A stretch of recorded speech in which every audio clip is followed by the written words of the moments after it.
Hey, look, it's Clay's YouTube channel. Here's mine. Because it's brown and the other's white. I get it. Don't Starve.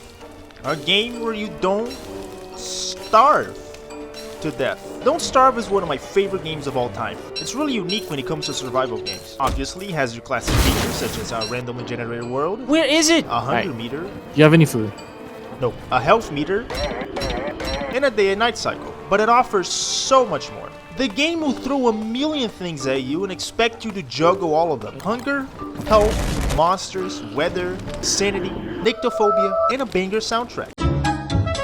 And the fact that nobody seems to know how to play this game just goes to show how harsh the world really is. I bet most of you watching this video probably played or know someone who played Don't Starve and quit midwinter because the game suddenly spiked in difficulty. What do I do? Where do I find food? Why am I freezing to death? I thought this game was about starvation, not battling the elements. Well, it turns out Clay Entertainment has a habit of clickbaiting their games. Same goes for Oxygen Not Included, where oxygen is, in fact, included in Don't Starve. Food is the least of your problems. In a year of Don't Starve, which consists of about 75 days, you will face 4 different seasons, each of them with their own challenges: autumn, winter, spring, and summer. On top of that, you also face 4 different seasonal bosses, of the which you only have to fight 1 to progress through the game. The other 3 are optional. As a true veteran and a master of the elements, I suggest you completely avoid all danger like a little bitch and you always survive to see another day.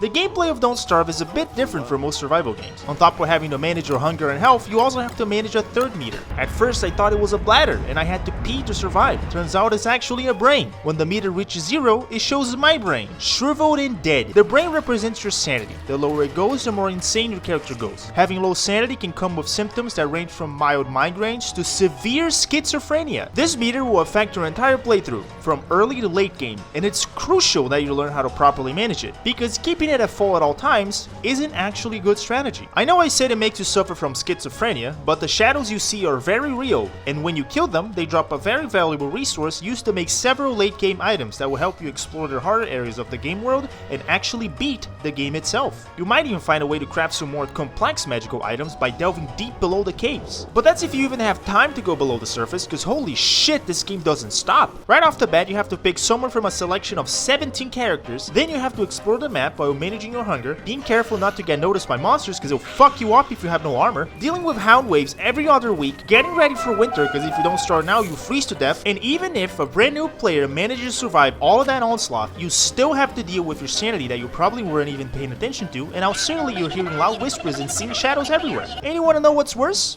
The game won't even lift a finger to tell you what's going on and how you should prepare. There is no tutorial. It throws you into the game and says good luck. Unless you open up the wiki or look at guys on YouTube, which are very scarce and far in between, you will not survive. Don't Starve can be a really stressful experience, and honestly I love it for it. It's constantly testing you over and over and pushing your limits to see how far you can go without dying. Whether it's by starving, freezing, burning, being mauled, or having a heart attack in the middle of the night, there are so many ways to die in this game. In conclusion, I think Don't Starve is an exceptional game, and that it really sets an example of how survival games should be played out. I wish it would nudge new players into the right direction a little better, but that's really the only gripe I have with it. If you like survival games, I recommend you try it, and if you hate survival games, I recommend you try this one specifically. A little addendum here: the game actually has 2 versions, the vanilla, single-player Don't Starve, and the more modern, multiplayer Don't Starve Together. All the footage you see in this video is from Don't Starve Together, and that is the one I'm recommending to you. Not that the vanilla game is bad or anything, it's actually very fun, and DLCs are even better,